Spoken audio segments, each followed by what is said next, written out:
बिस्मिल्लाहिर्रहमानिर्रहीम। अस्सलामुअलैकुम। अपने चैनल दी उस्मान एजुकेशन में आपको खुश आमदीद कहते हैं। आज की इस वीडियो में हम स्पेलिंग रूल डिस्कस करेंगे। हम बात करेंगे कि के साथ अगर एन आ जाए तो उसको किस तरह प्रोनाउंस करेंगे। बाज़ औक़ात बच्चे के साथ एन आ जाए तो उसको गलत प्रोनाउंस कर जाते हैं। तो हम बात करेंगे इस हवाले से कि के साथ एन आ जाए तो उसको किस तरह पढ़ेंगे। मुकम्मल मालूमात के लिए वीडियो एंड तक लाजमी देखें। एग्ज़ाम्पल के साथ देखते हैं। वर्ड है नी यानी घुटना।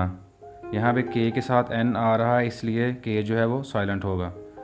दोस्तों, के साथ एन आ जाए तो के हमेशा साइलेंट पढ़ा जाएगा, यानी के की आवाज़ नहीं निकलेगी।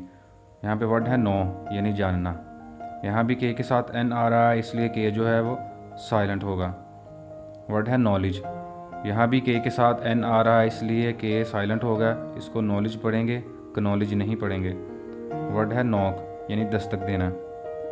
यहाँ भी के साथ एन आ रहा है, इसलिए के जो है वो साइलेंट होगा।